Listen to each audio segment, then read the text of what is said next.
And that second one should chill you. Who gets to describe what respect is?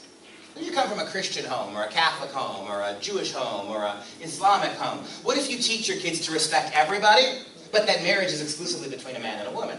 You're not going to be able to answer that, are you? But it's meaningless, because at age 5 and 6 and 7, little kids can't process this. They don't understand it. You're not teaching kids about sex at this age. You're indoctrinating them. You're brainwashing them. And you don't teach your kids sex at that age. So you got your kids in kindergarten. Kindergarten. Remember what Josh Gad said? You got your kids in kindergarten, and they're going to start getting sex. It's already happening. So you're going to teach your kids sex too to combat this? Well, then they've won, because you're sexualizing your children. Or you don't, and you're going to let the schools do it, because these are national standards, right? How about this? By the time your daughter is 7, she's going to describe similarities and differences in how boys and girls may be expected to act. Because if math is neither true nor false, then neither is biology, and there is no such thing as gender. We're convincing kids now at 5 and 6 and 7 that there are no boys and there are no girls. It's all just a social construct. And look at the bottom one. Look at the ridiculousness. You got 6-year-olds, right? You're going to ask your 6-year-olds to provide examples of how friends, family, media, society, and culture influence ways boys and girls think they should act.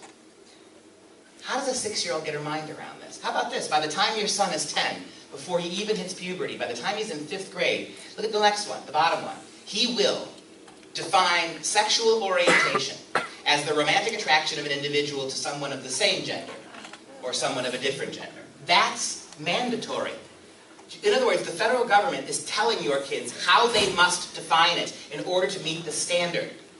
There's no debate, there's no conscience here, there's no critical thinking here. Your kids, by the time they're 10, will be forced to parent that.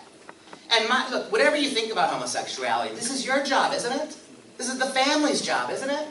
What in the world is the federal government doing here?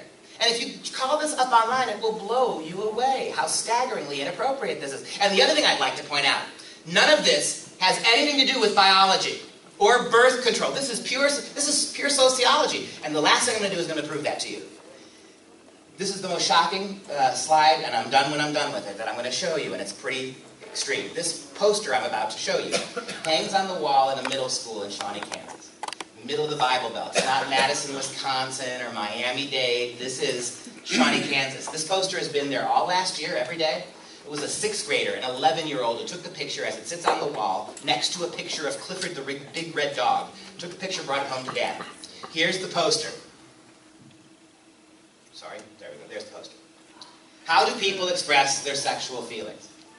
And look at what's on the list. Did you know that saying "I like you" now, according to the federal government, is sexual? Holding hands is sex. Did you know that?